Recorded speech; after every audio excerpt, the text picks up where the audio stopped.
하나님께서 오늘 우리에게 주시는 말씀은 누가복음 3장 1절에서 20절까지의 말씀입니다.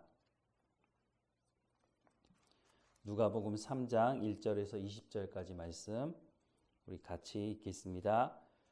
디베료 황제가 통치한 지 15해 곧 본디오 빌라도가 유대 총독으로 헤롯이 갈릴리의 분봉왕으로 그 동생 빌립이 이두레와 드라고리 지방의 분봉왕으로 누사니아가 아빌레네의 분봉왕으로 안나스와 가야바가 대제사장으로 있을 때에 하나님의 말씀이 빈들에서 사가랴의 아들 요한에게 임한지라. 요한이 요단강 북은 각처에 와서 죄 사함을 받게 하는 회개의 세례를 전파하니 선지자 이사야의 책에 쓴 바 광야에서 외치는 자의 소리가 있어 이르되 너희는 주의 길을 준비하라. 그의 오실 길을 곧게 하라. 모든 골짜기가 메워지고 모든 산과 작은 산이 낮아지고 굽은 것이 곧아지고 험한 길이 평탄하여질 것이요 모든 육체가 하나님의 구원하심을 보리라 함과 같으니라. 요한이 세례 받으러 나오는 무리에게 이르되 독사의 자식들아 누가 너희에게 일러 장차 올 진노를 피하라 하더냐. 그러므로 회개에 합당한 열매를 맺고 속으로 아브라함이 우리 조상이라 말하지 말라. 내가 너희에게 이르노니 하나님이 능히 이 돌들로도 아브라함의 자손이 되게 하시리라. 이미 도끼가 나무 뿌리에 놓였으니 좋은 열매 맺지 아니하는 나무마다 찍혀 불에 던져지리라. 무리가 물어 이르되 그러면 우리가 무엇을 하리이까? 대답하여 이르되 옷 2벌 있는 자는 옷 없는 자에게 나눠줄 것이요 먹을 것이 있는 자도 그렇게 할 것이니라 하고 세리들도 세례 받고자 하여 와서 이르되 선생이여 우리는 무엇을 하리이까 하며 이르되 부과된 것 외에는 거두지 말라 하고 군인들도 물어 이르되 우리는 무엇을 하리이까 하며 이르되 사람에게서 강탈하지 말며 거짓으로 고발하지 말고 받는 급료를 족한 줄로 알라 하니라. 백성들이 바라고 기다림으로 모든 사람들이 요한을 혹 그리스도이신가 심중에 생각하니 요한이 모든 사람에게 대답하여 이르되 나는 물로 너희에게 세례를 베풀거니와 나보다 능력이 많으신 이가 오시나니 나는 그의 신발끈을 풀기도 감당하지 못하겠노라. 그는 성령과 불로 너희에게 세례를 베푸실 것이요 손에 키를 들고 자기 타작마당을 정하게 하사 알곡은 모아 곡간에 들이고 쭉정이는 꺼지지 않는 불에 태우시리라.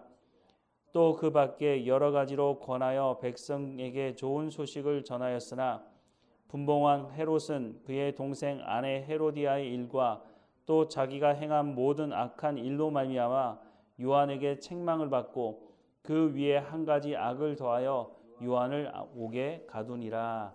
아멘. 누가복음을 보면 우리가 금방 쉽게 알 수 있는데 누가는 어떤 시기에 누가 어떤 통치를 했는지 정확하게 기록을 하고 있습니다. 오늘 보면 1절과 2절 말씀을 보면 디베료 황제가 통치한 지 15해 곧 본디오 빌라도가 유대의 총독으로 헤롯이 갈릴리의 분봉왕으로 그 동생 빌립이 이두레와 드라고니 지방의 분봉왕으로 누사니아가 아빌레네의 분봉왕으로 안나스와 가야바가 대제사장으로 있을 때에 하나님의 말씀이 빈들에서 사가랴의 아들 요한에게 임한지라 라고 말씀을 하고 있습니다.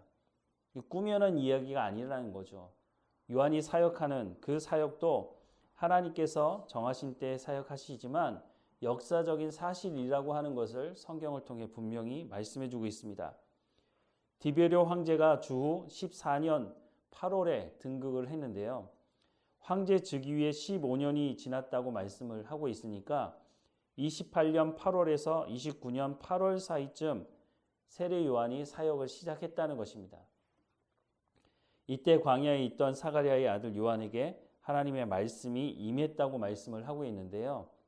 예레미야 1장 1절부터 3절 말씀을 보면 베냐민 땅 아나돗의 제사장들 중 힐기야의 아들 예레미야의 말이라. 아몬의 아들 유다왕 요시아가 다스린 지 13년에 여호와의 말씀이 예레미야에게 임하였고 요시야의 아들 유다왕 여호야김 시대부터 요시야의 아들 유다왕 시드기야의 11년 말까지 곧 5월에 예루살렘이 사로잡혀 가기까지 임하니라 라고 말씀을 하고 있습니다. 성경에 등장하는 보통 선지자들은 하나님의 말씀이 임했을 때 하나님의 말씀을 전하는 사역을 시작합니다.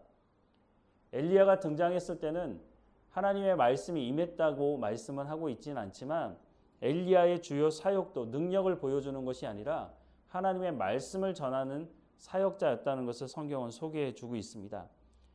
보통 어떤 사람들은 산에 올라가서 불 받았다고 말을 하면서 하나님의 사역자, 하나님의 말씀을 전하겠다고 말하는 사람들이 있는데 과거에 선지자 역할을 했던 사람들의 모습을 들여다보면 이 사람들이 어느 날 갑자기 불을 받아서 사역을 한 것이 아니라 평소에 하나님과 가까이 했고 하나님 말씀을 전할 준비가 되어 있었던 사람들이라고 소개를 하고 있는데요. 대표적인 사람이 아모스입니다. 아모스가 남유다 출신으로 북이스라엘에 가서 말씀을 전하는데 그러니까 북이스라엘 사람들이 그 말 듣기 싫으니까 야, 너 왜 남유다 사람이 북이스라엘에 와서 말씀을 전하고 있어? 너 남유다로 돌아가 라고 얘기할 때 아모스가 자신을 소개하면서 나는 뽕나무 치는 자다 라고 말을 합니다. 그러나 이 말씀만 보면 뽕나무 몇 그루 키우나 보다 이렇게 생각할 줄 모르지만 아모스는 그 당시에 남유다에서 지주 역할을 했던 상당히 영향력 있던 사람이었다는 것입니다. 그리고 선지자들을 보면 아무것도 모르다가 갑자기 하나님께서 부르셔서 사역하는 것이 아니라 당시 국제 정세나 이런 것들을 잘 알고 있었던 사람들이었다는 것을 알 수가 있습니다. 그러니까 어느 날 갑자기 불 받았다고 하나님 말씀을 전하겠다고 하는 것은 좀 생각을 해봐야 합니다. 물론 하나님께서 그렇게 부르셔서 사역할 수도 있죠. 하지만 대부분의 사람들은 그렇지 않다는 겁니다. 누가복음 1장 26절 말씀에 보면 듣는 사람이 다 이 말을 마음에 두며 이르되 이 아이가 장차 어찌 될까 하니 이는 주의 손이 그와 함께 함이로라 라고 말씀합니다. 세례 요한을 말하는 것이죠. 그래서 1장 80절에 보면 아이가 자라며 심령이 강하여지며 이스라엘에게 나타나는 날까지 빈들에 있으니라 라고 말씀을 하고 있습니다. 이렇게 준비되었던 세례 요한에게 하나님의 말씀이 임했고 비로소 하나님의 말씀을 전하는 사역을 하게 되었다고 성경은 말씀합니다.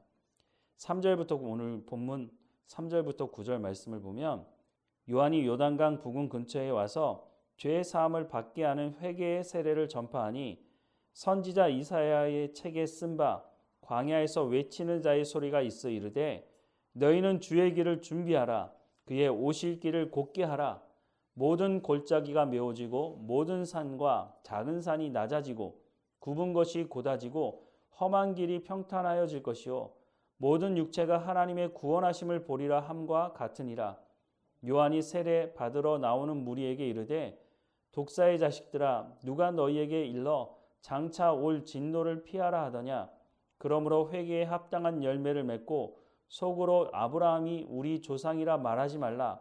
내가 너희에게 이르노니 하나님이 능히 이 돌들로도 아브라함의 자손이 되게 하시리라. 이미 도끼가 나무 뿌리에 놓였으니 좋은 열매 맺지 아니하는 나무마다 찍혀 불에 던져지리라 라고 말씀을 전하고 있습니다. 회개의 진정한 의미는 하나님의 말씀으로 돌아가는 것입니다. 하나님의 말씀으로 돌아가기 위해서는 죄 사함의 용서를 받아야 하겠죠. 그래서 세례 요한이 죄 사함, 이 회개의 세례를 베풀었다고 말씀을 하고 있습니다. 하나님의 말씀으로 돌아가는 것, 그냥 돌아간다고 말을 한다고 해서 돌아가는 것이 아니라 돌아가서 우리의 삶의 태도와 생각을 바꿔야 한다고 말씀하는 겁니다. 에베소서 4장 21절부터 24절에 보면 진리가 예수 안에 있는 것 같이 너희가 참으로 그에게서 듣고 또한 그 안에서 가르침을 받았을진데 너희는 유혹의 욕심을 따라 썩어져가는 구습을 따르는 옛사람을 벗어버리고 오직 너희의 심령이 새롭게 되어 하나님을 따라 의와 진리의 거룩함으로 지으심을 받은 새 사람을 입으라고 말씀을 하고 있습니다. 입으로만 믿는다고 해서 해결될 문제가 아니라 하나님의 말씀을 듣고 생각을 바꾸는 새 사람을 입으라고 말씀을 하고 있는 겁니다. 그래야 우리의 삶이 변화되고 우리의 삶에 성령의 열매가 맺어질 수 있다고 말씀하는 것입니다. 세례 요한이 세례를 받으러 나오는 사람들에게 요구하는 것이 바로 이런 것이었습니다. 15절부터 19절 말씀해 보면 백성이 바라고 기다림으로 모든 사람이 요한을 혹 그리스도인가 심중에 생각하니 요한이 모든 사람에게 대답하여 이르되 나는 물로 너희에게 세례를 베풀거니와 나보다 능력이 많으신 이가 오시나니 나는 그의 신발끈을 풀기도 감당하지 못하겠노라. 그는 성령과 불로 너희에게 세례를 베푸실 것이요 손에 키를 들고 자기 타작마당을 정하게 하사 알곡은 모아 곳간에 들이고 쭉정이는 꺼지지 않는 불에 태우시리라 라고 말씀을 하고 있습니다. 세례 요한은 자신이 누구인지 너무나 분명하게 잘 알고 있었습니다. 많은 사람들이 몰리다 보면 내가 뭔가 잘난 부분이 있나 보다. 내가 능력이 있어서 그런 게 아닌가? 라는 생각을 하면서 탐욕을 부릴 수가 있습니다. 오늘 이 시대에 목회자들 중에서도 이와 같은 함정에 빠지는 사람들이 있지 않습니까? 그런데 세례 요한은 그렇지 않았습니다. 사람들에게 어떤 삶을 살아가야 하는지 그 방향을 제시하는 지시판과 같은 그런 역할을 하고 있는 것입니다. 나는 아니라는 거죠. 사람들이 몰리면서 당신이 그리스도가 아니냐라고 물었을 때 나는 아니라고 분명히 말을 하고 있습니다. 세례 요한이 하나님의 말씀을 준비하고 또 준비된 그 세례 요한에게 하나님의 말씀이 부어지고 그때 하나님의 말씀을 전했을 때 세례 요한은 교만하지 않았다는 것입니다. 오늘 이 말씀을 우리도 들으면서 우리가 매일매일 살아가는 삶이 얼마나 중요한지를 돌아봐야 합니다. 매일매일 하나님의 말씀을 듣고 순종하는 삶을 살아갈 때에 하나님께서 우리를 부르시고 그 부르심이 합당한 삶을 우리가 살아갈 수 있다는 것입니다. 어느 날 갑자기 변화된 사람, 어떻게 보면 정말 저 사람이 변화된 사람인가? 라고 우리가 다시 한번 생각해 볼 필요가 있는 거죠. 하나님은 매일매일 경건의 삶을 살아가는 사람, 하나님의 말씀을 듣고 순종하는 그 사람을 통해서 하나님의 역사, 하나님의 일을 이루어 가신다고 말씀하고 있는 것입니다. 그래서 에베소서 말씀에 보면 세월을 아끼라고 말씀하는 것입니다. 우리에게 주어진 그 시간을 허비하지 말라고 매일매일마다 하나님과 경건의 삶을 살아가라고 말씀하고 있습니다. 그럴 때에 우리가 부르심이 합당한 삶을 살아갈 수가 있는 것입니다. 우리가 잘 준비되어 있을 때 하나님께서 우리 가운데 하나님의 일도 맡기시게 될 것입니다. 우리가 오늘도 하나님의 말씀을 듣고 깨어있고 언제 우리를 하나님께서 부르셔서 어떤 일을 맡기실지 모르지만 우리가 매일매일 삶에 하나님과 동행하는 삶을 살면 우리가 또 그 일을 맡게 되었을 때에 그것이 우리에게 큰 부담으로 다가오지 않게 될 것입니다. 하나님의 말씀에 늘 귀를 기울이고 하나님과 동행하는 우리의 삶이 되기를 주님의 이름으로 축원합니다. 기도하겠습니다. 사랑하는 하나님, 세례 요한이 준비되어 있을 때 말씀이 임하고 또한 그 말씀을 전함으로 많은 사람들이 회개하고 주께 돌아올 수 있는 통로 역할을 감당했던 것을 보게 됩니다. 하나님, 때로는 우리가 하나님 앞에 많은 일을 하고 싶은 생각을 할 때가 있습니다. 하나님, 하지만 우리의 욕심을 따라가지 않게 하시고 매일 우리에게 주어진 삶에 하나님의 말씀에 순종하며 삶을 사는 경건의 훈련의 삶을 살아갈 수 있도록 인도해 주옵소서. 하나님, 그 일을 통해서 하나님의 영광이 드러날 수 있도록 우리가 매일의 삶을 허비하지 않고 세월을 아끼는 하나님께 순종하는 삶을 살아갈 수 있도록 인도해 주옵소서. 오늘도 우리 가운데 맡겨진 모든 일에 충성을 다할 수 있도록 건강함도 지혜와 명철과 총명도 우리 가운데 허락해 주옵소서. 무엇보다 위로부터 오는 지혜, 하나님의 말씀을 우리 가운데 허락해 주셔서 지혜롭게 삶을 살아갈 수 있도록 인도해 주옵소서. 오늘도 우리가 살아가는 삶의 현장에서 만나게 되는 사람들에게 우리를 통해서 그들이 하나님이 누구이신지를 알 수 있도록 우리가 그리스도의 향기가 되게 하시고 그리스도의 편지가 되는 삶이 될 수 있도록 인도해 주옵소서. 날마다 우리에게 은혜 베푸시는 하나님께 감사하고 예수 그리스도 이름으로 기도드립니다. 아멘.